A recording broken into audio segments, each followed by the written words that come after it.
All right, and we are back here on the GSMC Football Podcast. And for the second part of the show, we're going to talk about some possible moves of the offseason. I'll give you my opinions on the likelihood of each move. So that's what we're going to do here. So, again, Bleacher Report's kind of been my best friend lately. So the first scenario is the Jets acquire Davante Adams. Now, as much as that would be great for Aaron Rodgers, I don't think that's going to happen.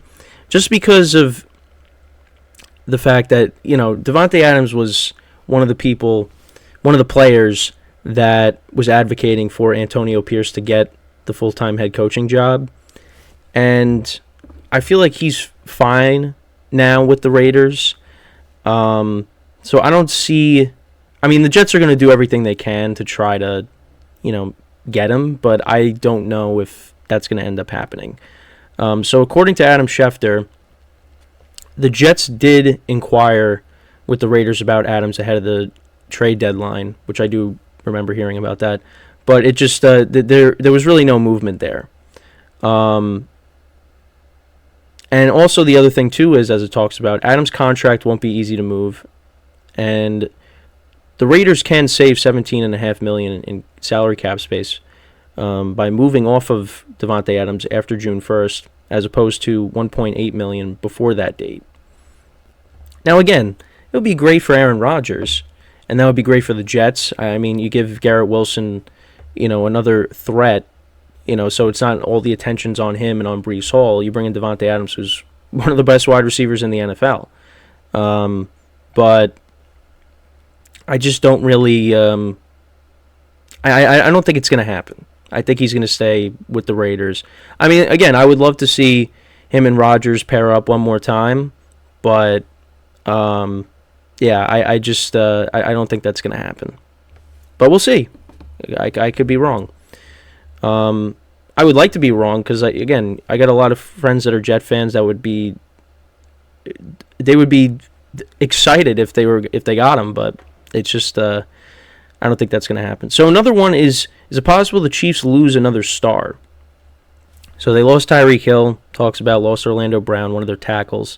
But now you got Chris Jones. Now Chris Jones came out and said at the parade that he wants to be back for the three-peat. But, the Chiefs, they still got to pay him. And he played under the franchise tag. So they're going to look to try to bring him back, obviously, because he is their best player on defense. He's set to become an unrestricted free agent. And while the Chiefs still have the ability to hit the 29-year-old with the franchise tag for the second year in a row, that approximate $33 million price tag could very well be a problem for their cap situation, because they have less than $23 million in cap space, and they still have some other free agents that they want to try to bring back as well. So, that's something they're going to have to deal with. And also, I was looking at the cap space situations because CBS actually posted teams that have that are in the best cap situations and the teams that are in the worst. And the Saints had like 80, I think they're like 73 or $83 million over the cap. I still don't understand how that's possible, but the Saints cap situation's been like that for a while. But yeah, the Chiefs are going to have to figure it out. But that's why we talked about this. Mahomes is going to renegotiate his contract. Which listen, he wants to get paid, but at the same time, Mahomes wants to win too. And renegotiating it, giving the Chiefs more flexibility to try to keep some other players, that's important. And that's also what Tom Brady did as well. So we'll see if that ends up happening. But, listen, if the Chiefs lost Chris Jones, that would be a humongous loss on defense. Also, it talked about the possibility of the Caleb Williams, Cliff Kingsbury combo in Washington. And, we'll see if that ends up happening. It really just all depends on what, the Bears end up doing, the Patriots as well. Because the Commanders have the third pick. Oh, no, they hold the number 2 overall pick. So yeah, I mean I don't know. Again, the Bears could say we'll trade out, get a lot of assets for it, or they trade Justin Fields. I don't know. That's going to be interesting, but I mean I think they both want that to end up happening. Again, it's all going to depend on what the Bears do.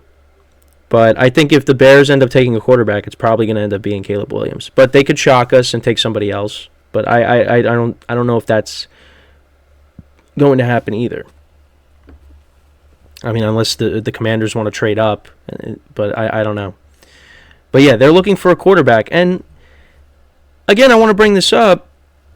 You know, with the Commanders, it's weird how Sam Howell started off the year, and you thought, oh, they got a nice quarterback here with Sam Howell, and then everything just kind of fell apart after that. So I'm curious to see what ends up happening with him. Because yeah, I mean, in the beginning of the year it looked good, but it just again towards the end it was not very good. So we'll see. And then also talks about the AFC South and the spending spree they could possibly go on. So the Tennessee Titans have $74 million in cap space and have just one impending free agent who ranks in the top 50 of Pro Football Focus, which is Derrick Henry, one of the top running backs on the market. The Colts have more than $66 million in cap space and also have just one top 50 unrestricted free agent, and that's Kenny Moore. And then the Texans own more than $65 million in cap space and have no top 30 free agents to be, although 3 in the top 50. But that was something I did talk about, how they, on the defensive side of the ball, they have some guys that are going to be free agents. Now, the Jaguars, they talk about how they're down in the middle of the pack in terms of cap space. Now they got Josh Allen and Calvin Ridley that are on the free agent market, and Josh Allen's one of their best defensive players, and also, we'll see if they end up bringing back Ridley. But yeah, I mean, these teams have the ability to spend. Now, the Jags, the Texans, and the Colts, those teams are in a better spot, considering, one of them won the division, 2 of them just missed the playoffs. The Titans have some have a little bit of a way to go, because you go into next year. Anthony Richardson comes back for the Colts. The Texans in year 2 now. The Jags, they're going to look to try to redeem themselves from what happened. The collapse. They got the ability to spend. The Titans have the ability to spend too. So we'll see what happens there. But yeah, you'd still kind of rank the Titans last right now among these teams, even though it's very early. But yeah, listen, I'm excited to see what Anthony Richardson does if he stays healthy next year, because in the limited time we saw him, he looked really good. And credit to the Colts, they still they still hung around to the very end, missed the playoffs by a game. Now you get Anthony Richardson back, full year of Jonathan Taylor too, and let's see what they do. And the Texans, they're only going to get better. Now that they got all this cap space, they could go out and try to add another receiver maybe, running back as well. There's some big running backs out there. Whether they go after Saquon Barkley, maybe Derrick Henry goes to them. You never know. I know some people were saying maybe Dallas he ends up going to, which we'll talk about Dallas in the next segment. But only time will tell what ends up happening. But yeah, let's see if these teams end up going on a spending spree, and then also so a couple more moves here, or a couple more hypotheticals here. So where does Kirk Cousins land? Another fascinating storyline of the offseason, especially because, getting older, coming off of the Achilles injury. Is he going to go back to Minnesota? Is he going to go elsewhere? That's something to definitely keep an eye on. Because obviously if he doesn't get hurt, I don't know, would the Vikings maybe have franchise tagged him? I don't know. Because he definitely would get a lot of offers. He'd be getting offers immediately. Now it's just, I mean, he's still going to get offers, but, again, there's the speculation of how he's going to perform after a significant injury. So that's something that we just got to keep an eye on as well. Then of course you got the Bears. Will they or won't they? It says, and that's talking about Caleb Williams. Again, there is that scenario that was floated out there that they could possibly. It's out there. I think Schefter said it, or somebody said it. Is that they could keep Justin Fields and draft a quarterback, and it's like, why would you do that? You got to get assets. I mean, if they want to build around Justin Fields, I mean, you could definitely get a haul for the number 1 pick. But again, if you want to reset the clock and draft a rookie quarterback, then you trade Fields. But yeah, you're going to get some assets for him, but you're not going to get a significant package as opposed to, if you're looking to move off of the number 1 pick. So that's definitely a big storyline of the offseason. So some of these, like the Devontae Adams to the Jets, I think is the least likely thing to happen. With some of these other things listed, they're more realistic. Well, the Cliff Kingsbury Caleb Williams reunion could end up happening, but again, we'll see. But yeah, I think the Devontae Adams Aaron Rodgers reunion, I don't know. I don't think that's going to happen. I think that's the least likely to happen.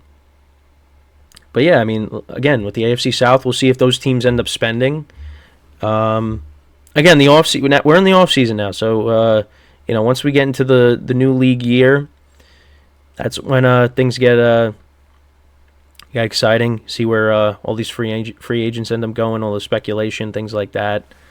So yeah, but let me know what you guys think about these possible scenarios that could happen in the offseason. And before we go to break, I just want to remind you guys once again, to tip or donate and get your comments recognized, make sure to go to the following link. That is streamelements.com/gsmcsportsnetwork./tip.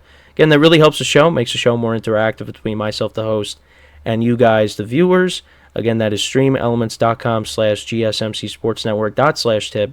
And as always, it is displayed on the ticker on the bottom of the show segment down below. So, when we come back from our second break of the show, we're going to talk about what Micah Parsons has suggested for the Cowboys, what he thinks the Cowboys should do in the offseason. So, with that being said, stick around, and we'll be right back once again here on the GSMC Football Podcast.